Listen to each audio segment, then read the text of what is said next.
Hi, I'm Adam. And I'm Joe. Ow, why are you hitting me? Oh, you. Together, we're the Maladjusted Misfits. Stop hitting me. I get it's for the episode, but ouch. And this is the one where we talk about friends. Don't make fun of my size. Ow, I wasn't. Oh, was that too hard? Joe? No, you just played a sound effect, silly. Ow.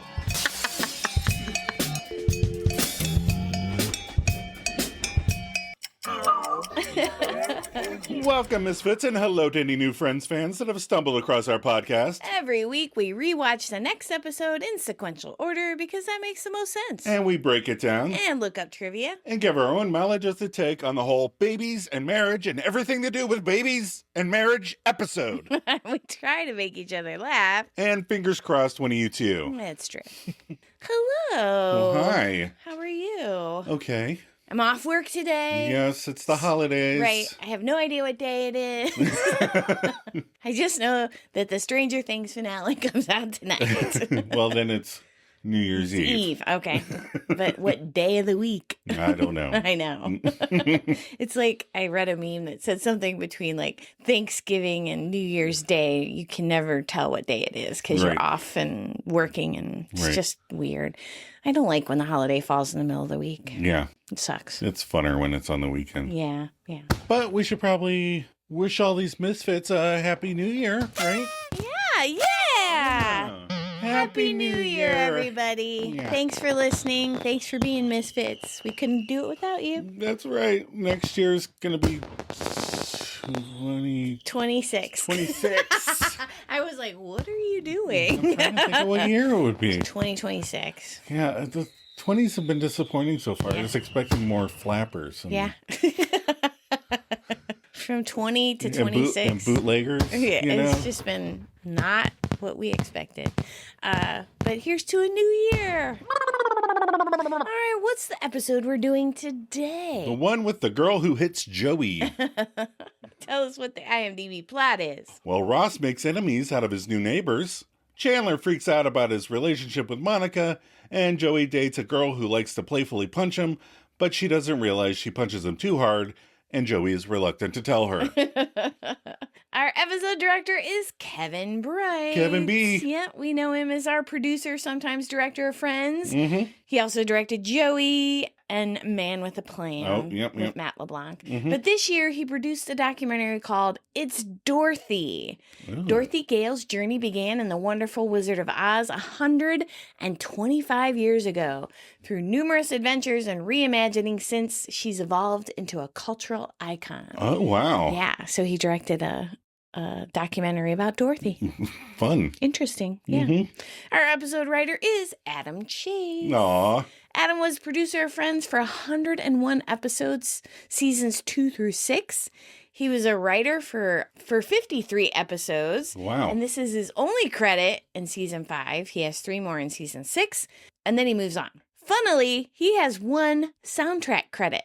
Oh. He's the co-writer of Smelly Cat. Oh.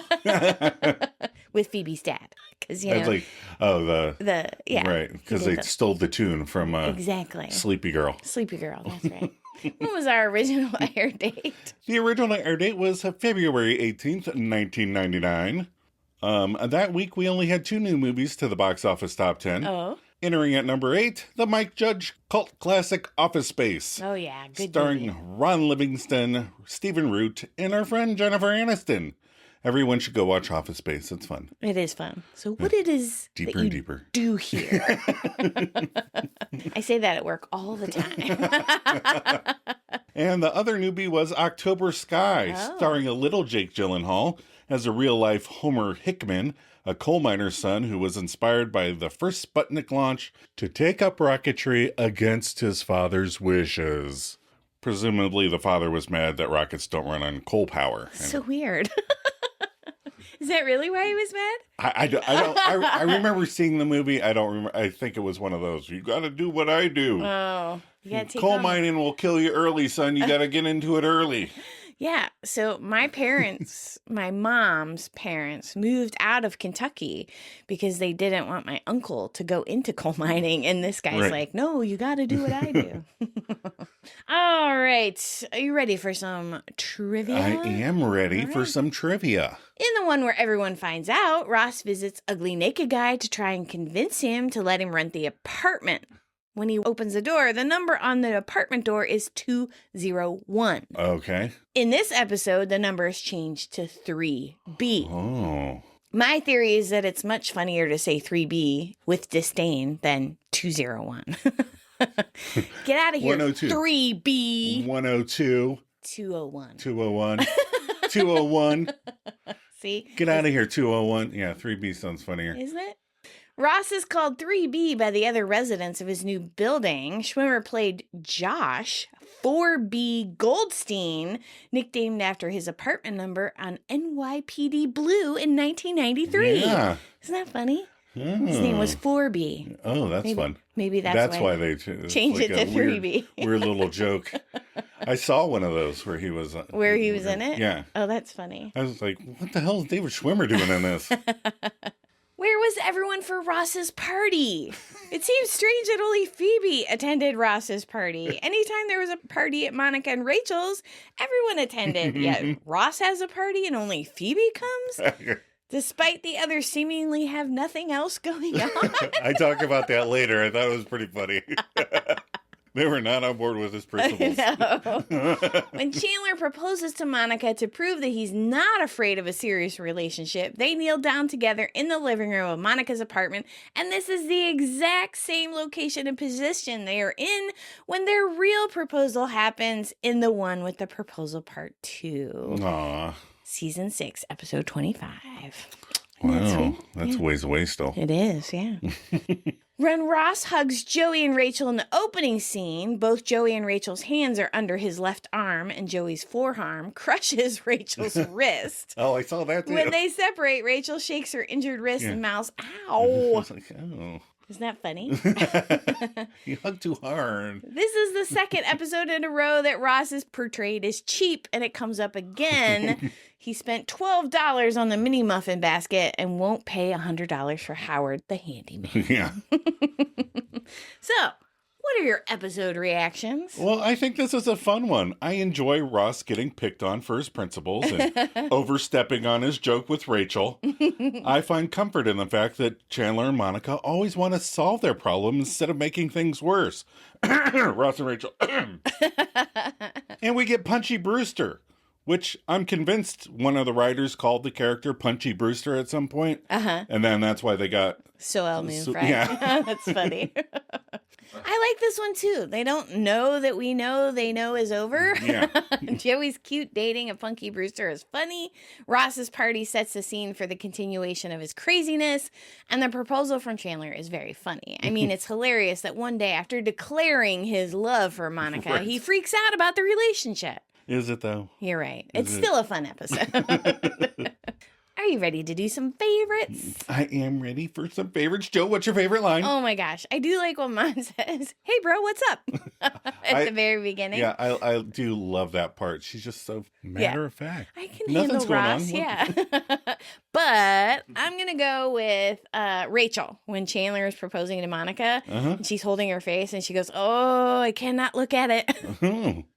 So this is unusual. We have 2 Rachel wins for That's best weird. quote. All right. What's yours? I went with Rachel helping Chandler define things, and she goes, not unless different means the same. That is funny.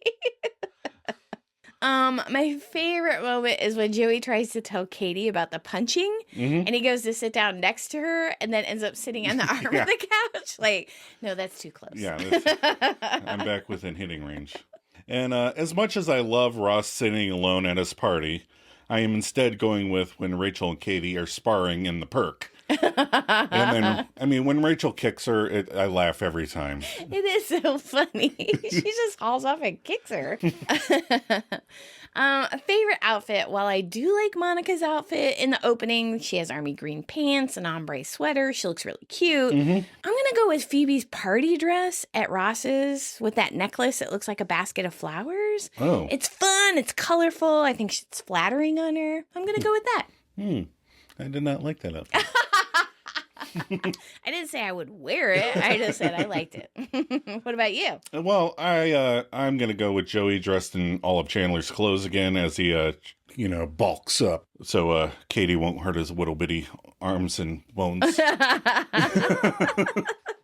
I just love the fun little, when he walks in and he's all puffy, you're like, oh, man.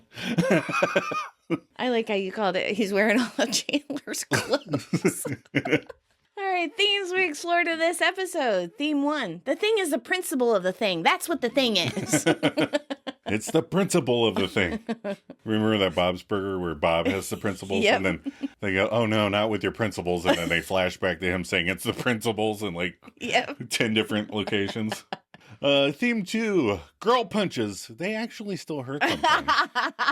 I mean, if you use your little knuckles and try, Your little knuckles? Yeah. Theme 3, making a grand gesture. I don't think it works out most of the time. Ross loves his grand gestures. Yeah. But, not always a good idea. Well, that was Chandler making the grand gesture. I know, but he suggested. Oh, that's right. It was Ross's suggestion. Sorry. You can cut that out. I made a mistake. I apologize. I'm putting it in. Because I apologized. You can cut that out. I made a mistake. I apologize. I made a mistake. I apologize. I apologize.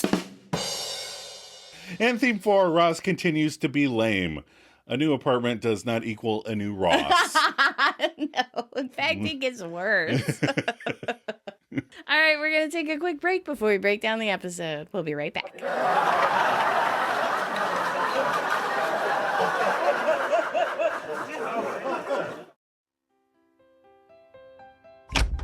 You guys sell engagement rings, right? Yes. Perfect. Rings. Good, nice rings. How may I help you, sir? I need an engagement ring because I'm not afraid of commitment. I've changed. That's wonderful to hear, sir. Which one is good? Define good. I need a big gesture. I messed up and she's mad and I can't lose her. So no. I need a good ring to propose to say I'm not afraid. Okay, so you need an engagement ring that says you are not afraid. And then I'm sorry. I got so blah. So that's an engagement ring that says you are not afraid and blah, blah. That's correct. Okay, over here we have the engagement rings with an included return policy.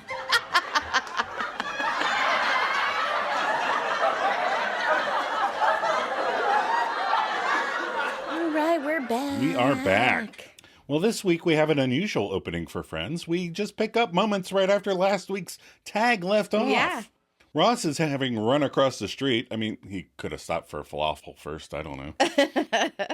But Ross is now bounding down the hall, trying to get into Monica and Rachel's place while yelling, Chandler! And Ross opens the door, but he's stopped by the chain lock. And Chandler and Monica pop up from behind a chair, shocked at the intrusion, and they are quickly buttoning up.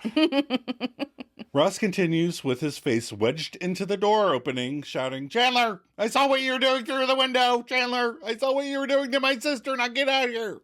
As they listen to Ross, Chandler says to Monica whilst zipping, wow, listen, we had a good run. That was 4 or 5 months? That's more than most people have in a lifetime. So goodbye, take care, bye-bye, then. And Chandler kisses Monica and he starts to climb out the balcony window. As he tries to escape from a window that is obviously blocked, and they never use that window. Right. And it opens inward and tilts. It's definitely for show. Yeah, it's like in Vegas when he has the empty packed bag. Yeah. And he's just Chandler pretending he's going to escape. Right. So Monica asks, what are you doing? And he tells her, well, I'm going on the lam. Like a guy that broke free from a chain gang or an old-timey bank robber. The person wrote in the script lamb instead of lamb. Oh, Lamb? Yeah. Oh, that's funny. I was like, no, They that's... do have a few typos now and then. Monica is like, come on, Chandler, come on. I can handle Ross. Yeah, she's not worried about Ross. She was worried about his emotional reaction. Right. She's not worried about what anything he can do. She could take him out. The couple go to the door and find Ross trying to stick his hand through the and undo the chain. FYI, I reached in and unchained those locks before like that. You have? Yeah. Oh, that's scary. Yeah. Monica shoves his hand back while saying, hold on. She opens the door and gives a nonchalant, hey, Ross, what's up, bro? Ross gives a confused look at her before he spots Chandler, who does a delightful, oh no, the jig is up gesture before running from Ross around the kitchen table and hiding behind Monica. Ross points at Chandler like he dated Mark and yells, what the hell are you doing? And hearing the commotion, Joey and Rachel run from across the hall, and Rachel asks in a panic, what's going on? You guys are being feisty over here. Feisty. Chandler tells him, I think Ross knows about me and Monica. And Joey kind of shushes Chandler with, dude, he's right there. And I love how everyone glares at Joey, even Ross. It's really funny. We can hear you. Ross continues his verbal assault on Chandler. I thought you were my best friend. This is my sister. My best friend and my sister. I cannot believe this. And then Chandler declares with muy passion, look, we're not just messing around. I love her. Okay? I'm in love with her. And Monica tells her brother, I'm so sorry that you had to find out this way. And she tenderly takes Ross's hand before finishing, I'm so sorry, but it's true. I love him too. And Ross stares at them as he takes it all in. And there is a pause as we, the audience members, are sure Ross is going to flip out. But instead, Ross happily acknowledges, my best friend and my sister. Oh, I can't believe this. And Ross is excited and hugs them both. And the pair are relieved and the audience laughs and applauds. Ross then urges Joey and Rachel, you guys probably want to get in here. Big news, huh? And he's all excited. And Rachel goes, it's okay. We've actually known for a while. And then Ross looks at Rachel and his face drops. And he's like, what? What? You guys knew? And he steps toward Rachel and Joey looking all mad. They back against the wall. And he goes, you knew and you didn't tell me? And Rachel quickly explains, well, Ross, we were worried about you. We didn't know how you were going to react. Joey grunts his agreement here. Yeah, he's like, Yeah, which he said. And Ross stares for another quick pause before going all silly again. You were worried about me? You didn't know how I was going to react? Then he pulls those two into a hug. Post-hug, Joey smiles and goes, all right, whew, what do you say we clear out of here and let these two lovebirds get back down to business? And Ross turns to glare at Joey with his angry eyes again. And Joey panics. Hey, I'm just talking here. He's the one doing your sister. Q, I'll be there for you. A little deflection from Joey. All right, we're at Central Perk. Everyone is there. Ross comes from the coffee counter. Hey, you know what I just realized? If you guys ever have kids, Chandler interrupts. Whoa. We're having kids? Dear Cthulhu, remove that tie, please. Oh, you don't like the fuchsia and baby blue? What? It's weird. No. It's like one side is one color. Oh, no, I don't like it. Joey quickly, without hesitation, yells, I call Godfather. Ross admonishes, you can't call Godfather. Don't you think her brother should be Godfather? No, how about her brother be Uncle? Joey speculates, sure, if you cared enough to call it first. Monica reminds them, guys, you're a few steps ahead of us. And Chandler, sweating, goes, yeah, big zero gravity moon steps. Rachel jumps in. Oh, I just thought of the greatest wedding gift for you. Phoebe goes, oh, I'll go in on that with you. I couldn't think of anything. Rachel agrees. Okay. A girl enters, played by the wonderful Soel Moon Frye, who played Punchy Brewster famously in the sitcom by the same name in 1984. Yeah, I had a crush on Punchy Brewster, which was age appropriate for me at the time. Oh, yeah, of course. You and her are probably about the same age. So Joey turns and says, oh, hey, Katie, everyone, this is Katie. Because the writers like Katie, Kate, Kathy, all with a K. Yeah. Everyone greets Katie with a hi, and she reciprocates with her hi, and Joey asks, so are you ready to go? Katie says, yeah, I just got to run to the bathroom.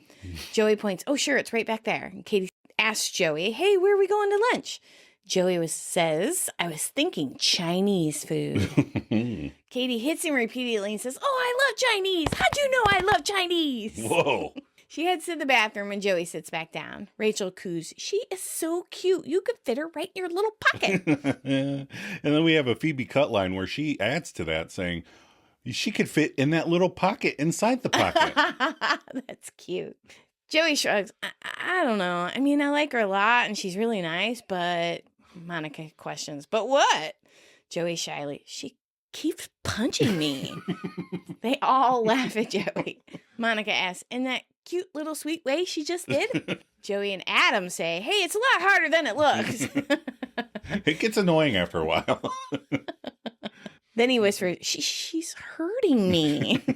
Monica, now fully with Chandler, quips, I know what you need. You need a bodyguard. Hey, Ross, what is Ben doing after school? Oh. After preschool. After preschool. Wow. Yeah, you can tell she's fully with Chandler because she has those. Getting her quips in. Chandler offers what seems like empathy. Hey, listen, come on. Joey's having a problem. A little girl is beating him up. Rachel jumps in. Oh, Joey, come here. She takes his hand. Look, honey, I know this must be really, really difficult for you. And, oh, I'm sorry. Am I hurting you?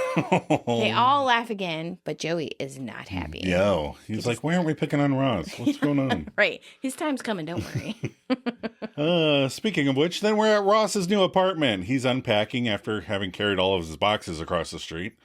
There's a knock on the door, and he answers it with a hey. It's Phoebe, who says, hey, I brought you some housewarming gifts. And Ross awes. Phoebe lifts things from her bag. Yeah, salt. So your life always has flavor. Huh? Bread, so you never go hungry. Oh. And a scented candle for the bathroom, because, well, you know. And Ross tells her, thanks, and thanks, I guess. So I looked up housewarming. Okay. Why do we say this when someone was like, why do we have housewarmings, right? Right. So the term housewarming comes from the medieval Europe, originating from the literal act of guests bringing firewood to a new home to build fires and physically warm someone's house. Nice. Which also helped ward off evil, of course. Oh, well, yeah. That goes without saying. Yeah. Mm-hmm. The tradition symbolized bringing warmth, protection, and good fortune, evolving from a practical necessity, because, obviously no central heating, right, into a celebratory gathering with gifts of food or household items to ensure the new home was filled with comfort and abundance. While firewood was traditional, guests would also bring things like food, flour, sugar, salt to stock the pantry, ensuring the new family wouldn't go hungry. Nice. Over time, gifts shifted to symbolize good fortune, such as bread, which is abundance, salt, flavor, and typically people bring wine, representing happiness and prosperity. And to Phoebeize it, they made it a candle. Right. And now you get a plant as a housewarming gift. No firewood. Here's your plant. Here's your plant. Try burning that. The door across the hall opens. A guy knocks on Ross's door with a hi, and this is actor Willie Gerson. Mm-hmm. He is another one of those guys that just shows up in everything from Twin Peaks to The Rock to Sex and the City and Big Mouth. He sadly passed away in 2021. That's sad. But in 1999, he told Ross, welcome to the building. I'm Steve Sarah. I'm president of the Tenants Committee. And Ross tells him, oh, hi, I'm Ross Gellar. And they shake hands. And he goes, this is my friend Phoebe. And Steve goes, oh, hi, Phoebe. And Phoebe shakes his hand with a Mr. President, which is pretty funny. Yeah. And Steve tells him, I just came to talk to you about Howard. And Ross questions, Howard? Like, well, that's weird. Yeah. Who the hell's Howard? And Steve explains, yeah, he's the handyman. He's going to be retiring next week, and everybody who lives in here is kicking in $100 as a thank you for all the hard work type of thing. And Ross conveys, oh, that's nice. And Steve presumes, yeah, so you want to just give me a check or... But I think that's where Steve lost Ross. Yeah. Is instead of just going, would you be willing to contribute or asking in some way? He just kind of goes, I know you just moved in, but would you want to contribute in some way? Like everyone's kicking in $100, but you just moved in. You don't have to kick in a full 100, but would you like to give something? Right. Yeah. But it's a softer sell than, are you going to put the check under my door or what? Do you got 100 on you? Yeah, so Ross starts to hem and haw the way that Ross does. And so Steve jumps in with, oh, look, you don't have to give it to me right now. You can slip it under my door. And he motions to his apartment across the hall. Can you imagine having to live right across the street from this guy? But Ross contends, no, it's not that. It's just, I just moved in. And Steve retorts, well, the guy's worked here for 25 years. And Ross asserts, but I just lived here for 25 minutes. And Steve catches on. Oh, okay, I get it. Ugly naked guy chipped in before he left. I'm trying to double dip here. No. He doesn't say that. But Ross tries to smooth over his decision. No, wait, look, I'm sorry. It's just I've never even met Howard. I don't know Howard. And Steve snaps, Howard's the handyman. And Ross tries again. Yeah, but to me, he's just man. And Steve is disgusted. Okay, fine, whatever. Welcome to the building. Then he shuffles back across the hall, and Ross asks Phoebes, can you believe that guy? Oblivious, Phoebe responds, yeah, I really like his glasses. All right, so would you have pitched in any amount, $100 down, to Howard the Handyman if you just moved into the apartment building? Probably. Yeah, me too. I mean, if you have the money. Exactly, right? and that's what I was thinking. If you don't have the money, I mean, yeah. He just moved in. Right. I know how it is moving in. You're like, ooh, can we get food this week or what? Right. Because you're buying stuff for the apartment. But he didn't have to pay movers because he just had to walk stuff across the street. Right. With Joey and Chandler. Yeah. So, yeah. Yeah, you just go and then go to the party and be like, I'm new. And you meet people and then... And then you wouldn't have had this crazy... But then it wouldn't have been a sitcom. Right. I get it, why they had Ross not do it. Right. But I totally... And it goes with Ross. Yeah. Ross being... Right. Yeah. So now we're back at Chandler and Joey's. It's no longer Joey, Chandler, and Ross's apartment. No. Because he moved out. Yeah. So Ross is lamenting to Chandler and Rachel about his troubles in his new building. So then President Steve told everyone that I was a cheapskate, and now the whole building hates me. A little kid spit on my knee. And then there's a couple cut lines. Ross continues, and the kid told me to wipe it off with my $100 bill. And Chandler looks over at Ross's knee and says, you should really wipe it off with something. Yeah. Ross looks down, grabs a towel off the counter, wipes it, and then tosses the towel back down. So Ross starts strategizing. You know what I'm going to do? I'm going to throw a party. That's right. For everyone in the building. And I'm going to sit them down and explain to them, I'm not a bad guy. I'm not a cheap guy. I'm just a guy who stands for what he believes in, a man with principles. Chandler turns to Rachel. It sounds like a fun party. Yeah. Rachel goes, look, Ross, if you want your neighbors to like you, why don't you just pay the $100? The party's going to cost you way more than that. Ross shouts, it doesn't matter. It's my principles. We're talking about my principles. Oh, boy. Rachel says, oh, okay. I thought it was about your neighbors liking you. And then I spent I was taking my notes, I was trying to remember all my school principles then. Different principles, but okay. Well, didn't you have the same one from like kindergarten to 6th grade? Yeah. And then junior high, and then, I remember the first one. I don't remember the other two. I don't remember. Yeah, I don't either. I remember my first principal. Ross pontificates. Oh, they'll like me once they come to my awesome party. Okay, I gotta run. I gotta go get some name tags. And he takes his leave. Oh. Rachel points out to Chandler, and that crazy party animal will be your brother-in-law. Chandler scoffs. Very funny, but don't say things like that in front of Monica. I don't want you putting ideas in her head. Rachel, Chandler, you do realize that those ideas are probably already in Monica's head? Chandler panics. Well, why? Rachel says, well, because she loves you and because you love her. Chandler says, yeah, so what's that supposed to mean? What's that supposed to mean? Rachel tells Chandler, don't freak out. I'm telling you something you already know. Come on, she broke up with Richard because he didn't want to have babies, and she's a woman, and she's almost 30, and it's Monica. Yeah, it is. Chandler gesticulates and points out, I don't see it that way, okay? Because I see two Monicas. The one that was my friend who lived across the hall and wanted to have lots of babies, and then the new Monica, who I just started to date. Now, who's to say what she wants? Am I right? I'm right. Am I right? In a couple cut line, Rachel agrees. Oh, absolutely. And then Chandler adds to his argument, Okay, and you know what? I'm completely different from Richard anyway because he's an eye doctor and I don't wear glasses. I love that. It's logic at its finest. Yes. Rachel agrees. No, you're right. You're absolutely right. I mean, that makes everything different. Chandler sighs. Okay, it's not different at all, is it? Rachel says, your favorite line, not unless different means the same. Oh, then we cut to Central Perk, where Joey is sitting on the couch with Katie. Katie recalls, "You were so funny with that waiter. You were such a nut." And she slaps her hands on her thighs to emphasize the word nut. And she startles Joey, who jerks his arm and spills some coffee.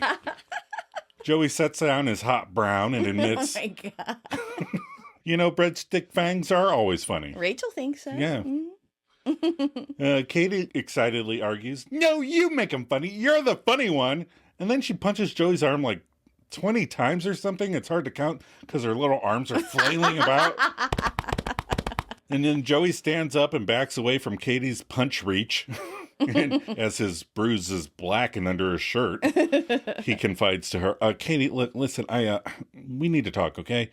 Look, I like you. I really do. I like you a lot, okay?" And so during this, he moves closer to her, but then he's like, "Oh, that's too close. I'm going to get hit again."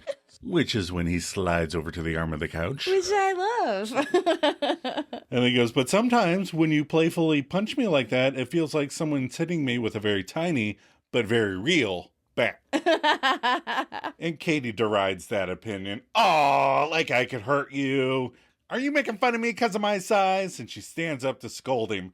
"Don't make fun of me because of my size." And then she moves in on Joey and her tiny little arms flail against him in a barrage attack that knocks Joey off the arm of the couch. And he stands up and smiles at her. She is a very aggressive person, but she's also very tiny, and I feel like sometimes you have to be aggressive.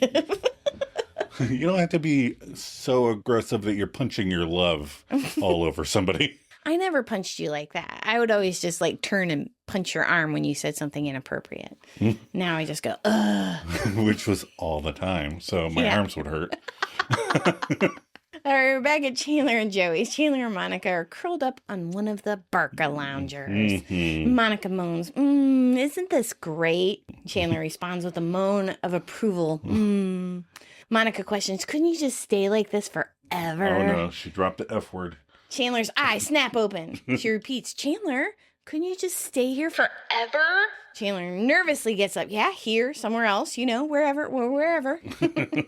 Monica asks, "Are you okay?" Chandler goes, "Yeah, I'm cool. I'm casual." Monica, what are you doing?" Chandler offers, "I'm just hanging out, you know, having fun, you know, with the girl I'm seeing casually." To quote Scooby-Doo, "Ruh-roh." Monica says, "Man, I knew it. I knew you were going to do this." Chandler acts like he doesn't know what, and he goes, "What?" Monica shares, "Get all freaked out because everyone was talking and just joking around about marriage and stuff." Chandler points out, "Well, you do want that stuff, right?" Monica questions, "Oh, and you know what I want?" Chandler goes, "Yes, you want babies. You have baby fever." Monica shouts, "I do not have baby fever." Right now. Right this moment. There's a baby in the room. That might be different. Chandler cries, "Oh, please, you're obsessed with babies and marriage and everything that's related to babies and marriage. I've got an idea. Why don't we turn down the heat on this pressure cooker?" Monica asks Chandler, "Have you lost your mind?" "Chandler, this isn't about me. This is about you and all your weird relationship commitment crap." Chandler tries to point out his correctness. You know, okay, I know the thoughts that you have in your head. And clearly right behind Chandler's head, you can see the Magna Doodle. It has a big heart with an arrow through it. And inside it says CB plus MG. And outside the heart it says forever, which is perfect timing for them to be having this argument right in front of it. That's right. So Monica shares, "You don't know everything. Did you know that I'm going out with Rachel tonight instead of you? Did you know that the only baby around here is you? And did you know that I can't even look at you right now?" She storms out. Chandler goes, "Well, I didn't know that." So we return from the commercial break to find Chandler in the Perk talking about his girl problems with his homies, Ross and Joey. Chandler asks the fellas, "It's going to be all right. It's going to be okay, right? I mean, she's not going to leave me. This is fixable." And Ross and Joey are like, "Oh, yeah. Yeah, sure. Absolutely." And Chandler confirms, "By me?" Oh, no. Ross argues, well, unless you make a big gesture like a barbershop quartet big. And Joey agrees, yeah, big. And then Monica comes in looking like she's still peeved. And Joey goes, uh-oh, the missus. I love that. So Monica goes to the counter and she orders a coffee from Gunther, and she looks over and checks the sofa. Seeing Chandler there, she adds, to go. Chandler heads over to Mon and he's like trying to be playful, and she's like, I'm still not done not wanting to talk to you. And Chandler begs, but just tell me what I need to do to make things right. Monica's not in the mood right now. No. She goes, what? And Chandler explains how he sees their relationship. Well, that's what we do. I mess up and you tell me how to fix it. And then you think I'm all cute again. And he's bouncing around. But Monica clearly stated she wasn't in the mood for this cute nonsense. She tells Mr. Bing, really? I'm getting tired of being your relationship tutor. You're going to have to figure this one out for yourself, all right? And then she adds, if you're too afraid to be in a real relationship, don't be in one. Oh, snap. Yeah, she mic drops and leaves. She just heads out after that. And Chandler's a little taken aback with her tough words, and when he looks over at his homies, they have full grimaces on their faces that reads, that did not go well. So we're back at Ross's apartment. He's having his party, only he's the only guest. He's got all the name tags laid out. There's a platter of sandwiches and a whole ham and rolls. He spent more than $12 this time. I think it would have been funny to see Monica serving ham sandwiches for a while after this, because he had a whole ham and no one showed up. Right. Except Phoebe, who's a vegetarian. He gets up and puts on a name tag that says Ross, but he doesn't quite like it, so he takes it off and puts on one that says Dr. Gellar. And then he puts the Ross one underneath the Dr. Gellar. And then he turns off the music, and we hear the party for Howard raging in the apartment across the hall. Yep. Party guests are chanting, Howard, Howard, Howard, Howard. Ross goes to investigate the noise, and they're holding Howard above their heads. Howard, Howard, Howard. Ross sees Phoebe chanting along with them. Howard, Howard, Howard. Yay! Ross grabs her arm to get her attention. Phoebe! She goes, oh, hi, Ross. He goes, what are you doing? I thought this was your party, and it turns out it's a party for Howard. He's just the sweetest little man. And a guest walks up to her. Guest number 1 says, see ya, Phoebe. Oh, and hey, thanks for chipping in. Ross is indignant. You chipped in? Phoebe shakes her head. $100. Yeah, $100. Yeah. Ross questions, Phoebe, I can't believe you gave them money. I thought you agreed it was totally unreasonable that they asked me for the money. I would just like to point out here that Ross has crashed the janitor's party to yell at his friend. Yeah. It's just a very Ross thing to do. Very Ross. Phoebe goes, yeah, but they didn't ask me. This way I'm just, the exotic, generous stranger. That's always fun to be. Ross points out, yeah, but you're making me look bad. Phoebe brushes that off. No, I'm not. No, if anything, I'm making you look better. Ooh. They'll see you talking to me, and that I'm a hit. Steve walks up to the pair. Oh, hey, Phoebes. Phoebe returns the hey, and Steve says to Ross, oh, hey, Ross. See, I was thinking maybe you two could switch apartments, because Phoebe's more our kind of people. Something to think about. And he walks away. Oh. Ross turns and glares at Phoebe. Phoebe agrees. Yeah, okay, my bad. Yeah, all right. Back at Central Perk, Rachel is sitting at the counter, no doubt flirting with Gunther, as a heavily padded Joey enters with a hey. Rachel says, hey, wow, you look big. And Joey plays it cool. Thanks, I've been working out. Hey, listen, is it obvious that I'm wearing 6 sweaters? And Rachel sneers, yeah, but it's not obvious why. That's a good line. Joey illustrates, well, look, I'm breaking up with Katie, so I had to put extra padding on, because if she hits me when she's happy, can you imagine how hard she's going to hit me when I tell her I'm taking away the Joey love? And in the cut line, Rachel comments, oh, I forgot you call it that. They should have called this spinoff The Joey Love. Katie runs in all hyper like Officer Judy Hopps. Her and Joey say hey before Rachel comments, hey, cute jacket.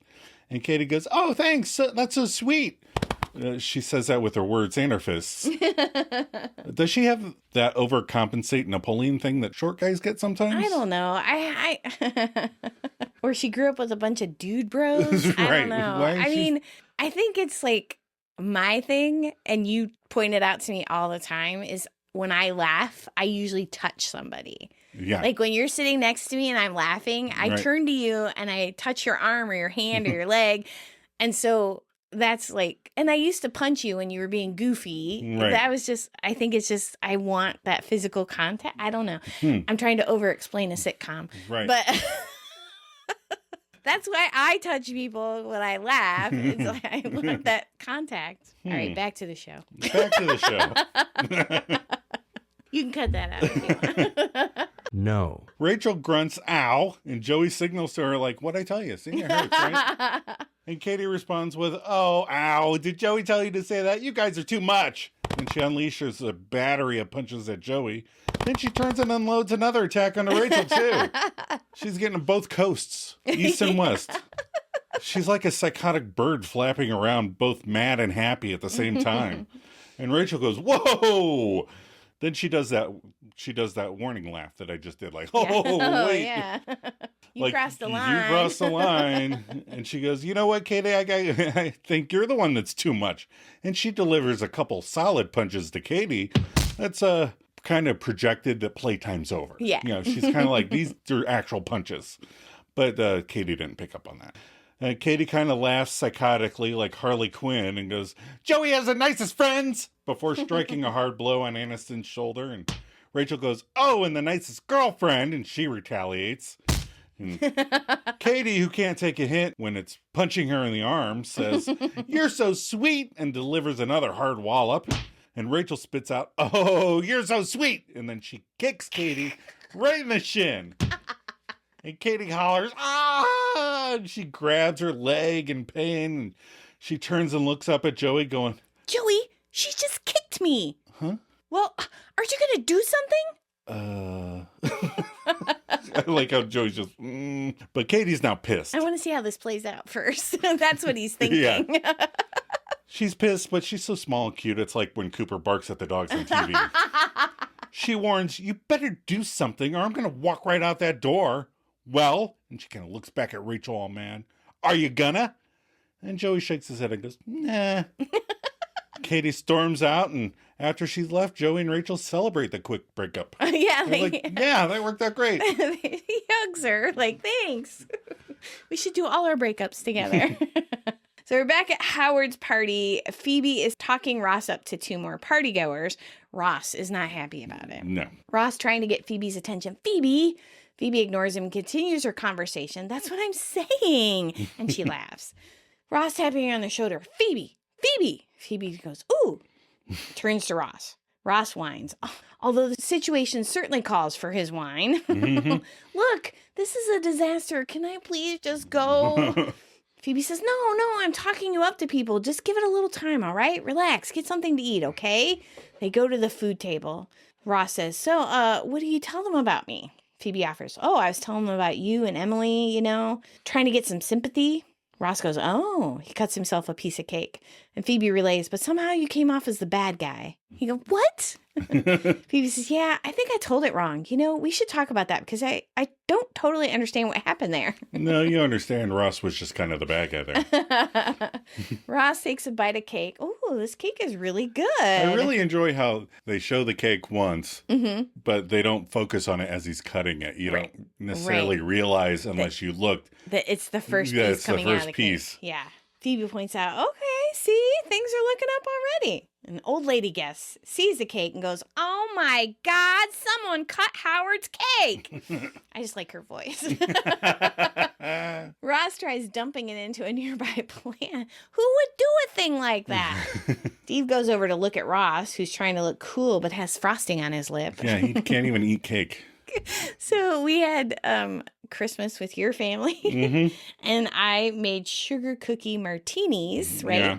And the rims were lined with vanilla frosting and then sprinkles. Yeah. And all night we were pointing out rogue sprinkles all over people's faces, and that reminded me of this. Yeah. Because people would just be talking and they'd have like 5 sprinkles on their cheek. It's funny.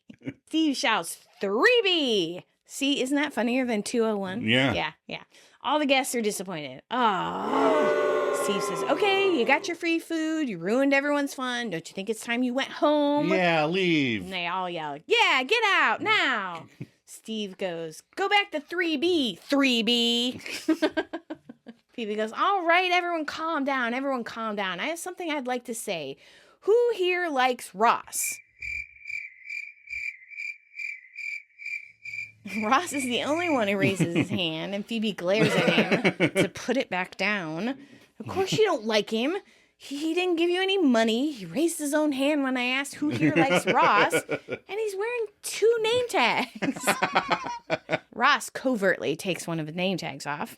I'll be honest with you guys. When I first met Ross, I didn't like him at all. But then once I got to know him, I saw he's a really sweet and caring and very generous. I mean, all I'm saying is don't judge Ross before you get to know him, all right? I mean, I like all you guys now, but when I first met you, Kurt, I thought, abrasive drunk. Oh. Lola, mind-numbingly stupid. Oh, poor Lola. And okay, you guys, she turns to an elderly gentleman and a 20-something woman who are a couple, to the girl, gold digger, to the old guy, cradle robbing perv. So I think you know what I mean. Smash cut to Ross's apartment. Ross and Phoebe have been banished to his place, and Ross is eating cheesy poofs, and Phoebes is eating heezies. Heezies. Yes. Party mix because they didn't pay for advertising, so it's not Cheez-Its, it's Heez-Its. Heez-Its. They don't sound as good. Phoebe offers, obviously, I didn't think they were going to start throwing things. I just thought if I kept insulting everyone, you would jump in and defend everyone, and then you would look like the hero. Ross laments, oh, wow. Yeah, see, I did not get that. Oh, you had a plan. Want to mention again, I like how the other friends don't go to this party. Yeah. In the next scene, he and Phoebe are at Monica and Rachel's. The friends could have been the only ones at his party, but they didn't even go. I know. They had nothing else going on. It was just like, nope, we're not doing it. It's stupid. Just pay the $100. Yeah. Anyway, like I prefaced, now we're at Monica and Rachel's. All the friends are there except for Chandler, who scampers in right away asking, where's Monica? Where is she? I need to talk to her. It's urgent. Where is she? Monica, holding playing cards, raises her hand. I'm Monica. I need to talk to you. It's urgent. Okay. Okay, I've been doing a lot of thinking about us, and I've been thinking, and well, I guess there's only one way to do this. And then Mr. Bing awkwardly descends to one knee, and Monica tries to stop him. Wait, what are you doing? And Chandler pulls out a ring box. Monica, and she pleads, no, don't do it. And Chandler opens the box, and a couple of people in the audience are loving this. Yeah, they're like, whoa! And he's like, will you marry me? And Monica gets a little smirk on her face. It's not a good sign. And Ross and Joey mutter their disapproval. Oh, no. What a bad idea. And Rachel is staring in horror like it's a Biden debate before saying, oh, I can't not look at it. And Monica asks Chandler, why are you doing this? And Chandler answers quickly, I don't know, but I know I'm not afraid to do this. So romantic. Monica says his name again, and then he tries, I'm doing this because I'm sorry, ? Again, Monica questions him, do you really think the best reason to get married is because you're sorry? And Chandler laughs. No, the best reason to get married is pregnancy. And Rachel was not expecting that, and she looks like Katie hit her again. Chandler continues, sorry is pretty much fourth, behind being ready and actually wanting to get married. Oh, God. And then he laughs and goes all serious and looks up at her in her eye, asking, will you be my wife? Monica drops down to meet him. Chandler, I want you to just take a minute, and I want you to think about how ridiculous this sounds. And Chandler confides, yeah, I'm kind of wishing everyone wasn't here right now. Monica explains, honey, do you know none of that stuff came from me? I never said I wanted to have babies and get married right now. And Chandler then explains, yeah, I know, but I was really confused. And then I talked to these guys, and he motions to Ross and Joey. Monica asks, who? 2 divorces and Joey? I'm surprised that wasn't either one of our best lines. That was close. It's pretty good. And Ross goes all butthurt. hey. And Joey leans into him and goes, she's right, And Ross admits, yeah, still, but cheap shot. And Monica tells Chan, when I said that I want you to deal with all this relationship stuff on your own, well, I was all mad. You're not ready for that. And Chandler admits, I didn't think I was. And they hug it out, bitch. Monica laughs and asks, oh my God, what would you have done if I said yes?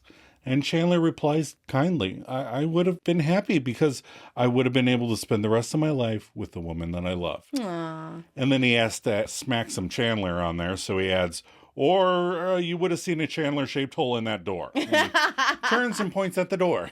I love that part, too. All right, now we're at the tag. Central Perk, everyone is there. Joey says, hey, Ross, will you pass me that knife? Ross shouts, no, I will not. Joey says, oh, okay. You don't have to be so mean about it. Ross apologizes. You're right. I'm sorry. Will you marry me? And they all laugh. Phoebe says, aw, I was going to ask you to marry me because I forgot to say hello to you last week. Rachel offers, oh, no, wait, Phoebes. I think for something like that, you just asked them to move in with you. But I'm not sure. Chandler? Oh. Chandler cannot take his own medicine. No. And says, okay, how long is this going to go on? Monica shares, well, I think the length of the teasing is directly related to how insane you were. So, a long time. And Ross takes it one step too far. Like, yeah, it was funny, but now it's not funny. This is fun. Hey, Rach, remember that whole we were on a break thing? Well, I'm sorry. Will you marry me? And he whines as he sees that no one is laughing. They're just staring at him in shock. And Chandler, with a straight face, goes, that's not funny. And Joey agrees. That's not funny at all. I thought it was funny. Get up and leave.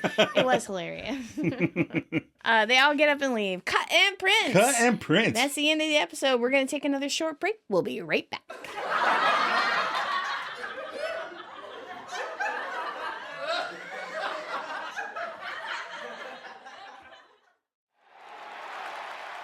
For today's bout, the referee is Joey Tribbiani. Here comes our first boxer from California, Katie. Hi. Now entering the ring is the hermaphrodite cheerleader from Long Island, Rachel Green. Hey, cute jacket. Oh, thanks. That's so sweet. Katie deals a flurry of jabs to Green. Ow, ow. Oh, ow. Did Joey tell you to say that? You guys are too much. Another onslaught from the small opponent. How much more of this can Green take? Whoa. You know what, Katie? I gotta tell you, I think you're the one who's too much. Green retaliates from against the ropes, knocking Katie back. Oh, Joey has the nicest friends. Ooh, Green takes a hard right from Katie. Oh, and the nicest girlfriend. Green delivers a right of her own. Katie looks rattled. You're so sweet. A tremendous blow from the tiny opponent. Oh, you're so sweet. Green comes back with a kick to the shins. The crowd does not like that. Katie is bleeding to the referee. Ow, Joey, she just kicked me. The referee is debating. Well, are you gonna do something? And the ref rules, Nutter Butter!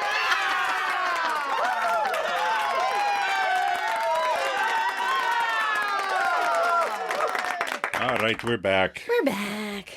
What do you think we learned from this episode? Joe, what did you learn? Well, I learned that Ross does not learn lessons well. He should have just paid the $100.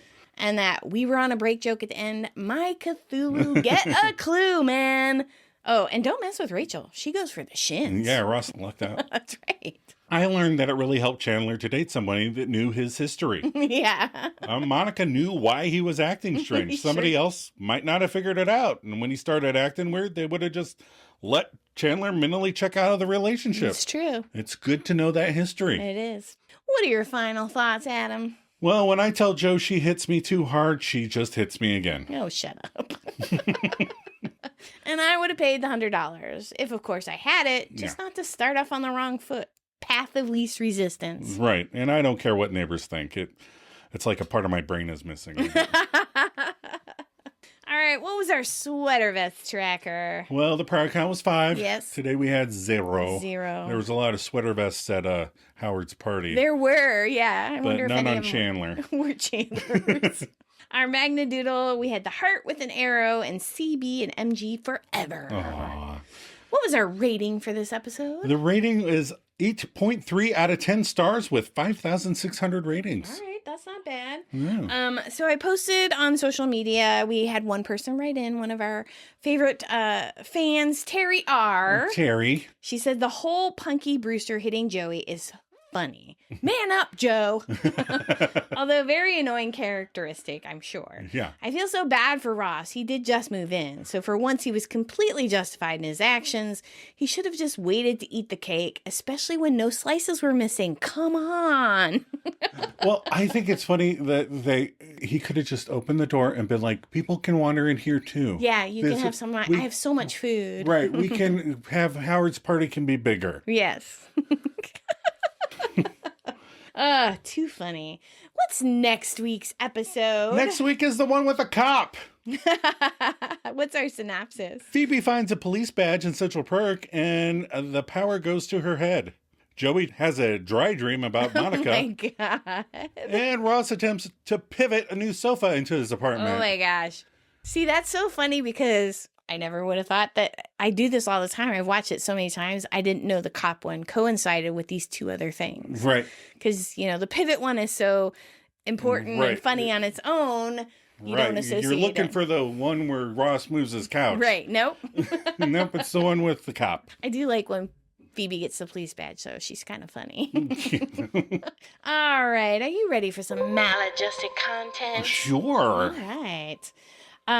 So we finished up Stranger Things for now because it's New Year's Eve, so the next one will come out tonight. Yeah. And I'm liking it. I don't care what anyone on social media says. I don't pay attention to it. Do people say things? Yeah. Well, everybody nitpicks. Yeah. People. They're just like, you're not solving anything, which means in the last 2 hours, you're going to hurriedly throw everything together. But that's how things are. Yeah. It's like, there's the beginning and then and then it goes back up and climax at the end. That's how it ends. Yeah. And then we watched a movie called Deathstalker. Yeah. So same person that made Frankie Frico and Psycho Gorman. Which if we haven't talked, I'm sure we talked about Psycho Gorman before. It's really funny. Yeah. And Frankie Frico is really funny too. But Adam asked if I wanted to watch it. So I was like, yeah, sure. And so just to preface, we didn't know anything about it. I hadn't seen any trailers or anything from it. I was just going based off. I really liked Frankie Frico. Mm-hmm. It's a super small movie. It's almost G. Mm-hmm. It's like Frankie Frico is? Yeah. Mm-hmm. So the the director, Steven, I'll put his name in. Okay. Steven Kostansky. Goes from really gory stuff to really silly stuff. So I thought it would just start off like any other movie. Right. So we started Deathstalker while we were eating dinner. Right. With the girl kid. And the first shot is somebody getting their neck sliced open. With gushing blood. I mean, it's gushing blood. And then there's some sword fighting, and then some other guy's getting his skull sawed in half. Yeah. And I was like, oh, maybe this is the perfect dinner time movie. Can we watch something else and come back to Deathstalker? So we did. We turned it off and turned on something else, and then we watched it, and it was really funny. It was fun. It was a fun movie. It's kind of making fun of the 80s, like Conan, low budget Conan movies. Yep. It's the lone guy and band of misfits, and but it was fun. I enjoyed it. Yeah. So anything else we did this week or watched this week that you can think of? I don't think so. No? I mean, we've been busy with holiday stuff. Yeah. And so we've been doing that too. So. Yep. All right. Are you ready to wrap this up and let these people out of here? Yeah. All right. We're so glad you stumbled across our podcast. And if you're enjoying it, please share it with other friends, fans. Or maybe rate it and or leave a review. And if you want to contribute your thoughts or reactions to the podcast, send us your musings and we'll share them on that episode. You can also write just to say, hey. Yeah, come on. We want to hear from more of you misfits out there. Check the show notes for details. You know how to get a hold of us. Thanks, Terry R., for contributing with your review this week. Joe, you ready for a cup of coffee? Always.